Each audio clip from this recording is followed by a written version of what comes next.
One time, the freezer in the garage got left open a tiny little crack overnight. The next morning, when I noticed that the door was ajar, there was already a chunk of ice in the freezer where the humidity in the air had started to freeze to the side of the freezer and to the shelf. You can get ice buildup in your freezer even if you don't leave the door slightly ajar, and you've never left the door slightly ajar, you can still get ice buildup in your freezer. Many freezers are frost-free, which means that they have a special cycle that keeps them from building up chunks of ice in the freezer, and that's generally what the modern appliances have. However, whether you need to remove a giant iceberg in the freezer or not, all freezers need to be cleaned out from time to time. Honest. If you don't have a big chunk of ice built up on the wall or some of the shelves in your freezer, then it will be faster to clean it out because you get to skip the step of waiting for the ice to melt, which takes hours and hours. Hey, I'm Amy on A Lolly Life, and you are more wonderful than a freshly cleaned freezer. And this one is not freshly cleaned, but we are going to do that so it can be almost as wonderful as you are. Step 1, unplug and turn off the freezer. The most important part of step 1 is when you like this video. Yeah, just kidding. That's not actually part of step 1, but you do need to make sure that your freezer does not have electricity coming to it, so unplug it. The next step to cleaning out the freezer would be removing everything from the freezer, like everything. I happen to have a freezer bag.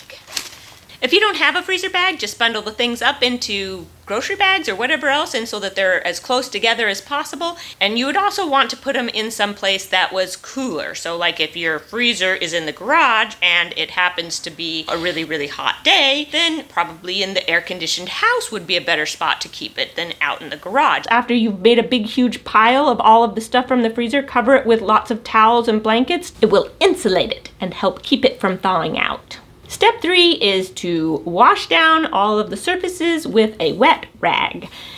You might want to have a bucket of warm water close by because even though the freezer is turned off and the door is hanging wide open, the shelves and walls and things will stay cold for a long time, and so your warm wet rag will get ice crystals really quick as you're like trying to do this, and then you're just smearing around ice crystals instead of wiping things up. And so having a bucket of warm, maybe slightly soapy water to refresh your rag with is a good idea. I am going to go ahead and wipe down the freezer, and what I'm going to do is I'm just going to spray it with some all-purpose cleaner and scrub it up. Because I cannot take these shelves out, I am going to just try and get underneath, but to do that I got a knife, a little table knife. This, do not, like, you would damage your your freezer quite easily if you would use this to pry something up or anything like that. But if you carefully put your towel around it, rag around it, you can oftentimes use this to be able to get into places that you can't without it. I also use a Scrub Daddy. I think that they're pretty amazing. Yes, they're sort of sponges, but they're not. They're much more heavy duty and just makes really, really good scrubbing. You can skip steps 4 and 5 if you have a frost-free freezer and you don't have a big chunk of ice in your freezer that you need to remove. Step 4 is you need to move your freezer to some place where it can drain, because there will be stuff that drains out as you leave the door open. An alternative, if you can't move the refrigerator, or the freezer I mean, if you can't move it, is to put a lot of towels around to soak up the moisture. But this block of ice that you have in your freezer needs to melt. And that water that melts will go somewhere. You need to make sure that there is a place for it to go. I think that having it in the garage is a really good spot, especially if you have a drain in your garage. Make sure that you are very protective of your floor or wherever the refrigerator or freezer is on, because water will get onto the floor. Step 5, you need to leave the door of the freezer propped open so that the ice can melt. If you have children or adults in your house who might or might not act like children sometimes, then you need to be especially careful. I don't know why, but for whatever reason, an empty freezer is very, very inviting for children and adults alike, and they tend to climb inside of it. It can be very dangerous, so make sure that that doesn't happen. Waiting for the chunk of ice to melt out of the freezer is the reason that it takes so long to defrost a freezer. Cleaning the freezer part may take a little bit of time, but the defrosting part is like you have to wait for the ice to melt. No matter what anybody says about how to defrost a freezer quickly, it just isn't a quick thing. You are waiting for ice to melt. You might do things to encourage this ice to melt, but you're still waiting on ice to melt. It's not going to be fast. It's going to take several hours. You may not necessarily be working on the freezer during that whole time. Actually, I would hope you wouldn't be, but it will take several hours. There are things you can do to speed the process along, and I'm going to talk about the most common ones. The first one is putting a pot of boiling water in the freezer.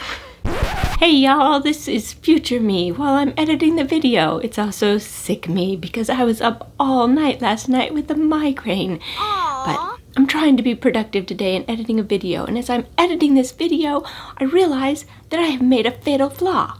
I put the pot of boiling water directly on the shelf. I really probably should have put it on a trivet because the freezer that I have has coolant that runs through the shelves, the little wires in the shelves. Always before, the freezers that we've had, they've had plain metal shelves, and so it wasn't an issue. I just wanted to point out that I made a mistake. And it was making it very difficult to edit the video because I wanted to hide my mistake. It could have damaged the freezer. I've heard of people using a blow dryer to help heat the ice and to help melt the ice off of there. There are warnings out there about how that can damage the coolant in the freezer. I think that you probably could do it if you were careful, but you would have to be careful not to stay at a specific spot for a while. As an example of heat destroying a freezer thing, I will refer you to the ice cream maker video that I have. In that video, I talk about the ice bucket that is frozen and used to freeze the ice cream. That ice bucket you cannot wash in the dishwasher because the extra high heat from a dishwasher will actually ruin the ice bucket so it will never freeze solid again. You have to actually hand wash the ice bucket. And something similar happens with things in the freezer. Depending on how the freezer is made and the coolant that might be used in it, you can damage the actual freezer with the use of excess heat. And so if you're using a blow dryer, then just think about like when you use it on yourself. Don't leave it in one spot for too long because you will burn yourself with your hair dryer. Sometimes people will use an ice pick or a table knife or a sharp knife to help pick away at the ice that is melting. I have to admit that after the ice had been melting for multiple hours, I very carefully chip away at the ice. Look at that. You do have to be very careful with this because the chances of you damaging the inside of your freezer are actually kind of high, because if that, whatever you're picking with, if it hits the inside of your freezer, you can damage your freezer. It's not something I would necessarily recommend, but it is something that people do occasionally, and if you decide to do it very carefully and you don't actually hit the side or shelf of your freezer, then you're probably okay. So now we have a fresh, clean freezer. All I need to do is put all the stuff back in and plug it back in. This helps keep the bad odors out of your freezer and refrigerator and things, and it really does work. It really does help. I mean, like if you have something rotting in there, which I guess it doesn't rot very well in the freezer, but if you have something rotting in the refrigerator, it's not going to fix the problem, but it does take care of odors. If I were to cut up some onion and freeze it and I put it in there, then this would help take care of the odor. When I put things back, I generally like to put like all the vegetables in one area and all the meat in another area and all the frozen treats in another area so things are easier to find, and so I kind of reorganize the freezer as I put things back. It's amazing to me how proud of myself I am and what a boost it is to me mentally when I have finished a big job of something like cleaning out the freezer. It can be hard to find the motivation to do the most important things first, but I promise you the feeling of fulfillment that you get after you've completed some of those big jobs is something that you want and you need. Well, I want it and I need it. Remember, I believe in you and I am cheering for you. You got this. And I'll see you on the next episode of A Lolly Life.